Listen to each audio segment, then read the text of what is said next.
সাহাবীর নাম আবু উমামা।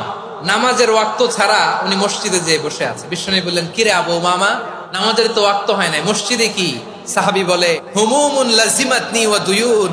নবী গো, ঋণের বোঝায় এমন টেনশনে আছি, ঘরে থাকতে পারলাম না, মসজিদে চলে আসছে। বিশ্বনবী বলেন, আমি কি তোমার এমন একটা দোয়া শিখাবো যেটা পড়লে আল্লাহ তাআলা তোমার ঋণের বোঝা হালকা করে দিবে? আবু উমামা বললেন, ইয়া রাসূলুল্লাহ, অবশ্যই শিখাবেন। বিশ্বনবী বললেন, তাহলে তুমি পড়বা, আল্লাহুম্মা ইন্নী আউযু বিকা মিনাল হাম্মি ওয়াল হাযান ওয়া আউযু বিকা মিনাল জুবনি ওয়াল বুখল ওয়া আউযু বিকা মিন গালাবাতিদ দাইনি ওয়া কাহরির রিজাল।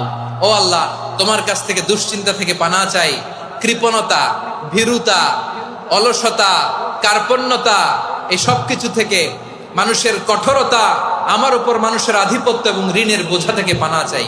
এই দোয়াটা যখন বিশ্বনবী শিখাই দিলেন, আবু উমামা বারবার এই দোয়া পড়ে। আবু উমামা বলে, এই দোয়া আমি পড়তে লাগলাম আর পড়তে লাগলাম, কিছুদিন পরে দেখা গেল বিশ্বনবীর শেখানো এই দোয়ার বদৌলতে আল্লাহ তাআলা আমার সব ঋণ পরিশোধের ব্যবস্থা করে দিয়েছেন।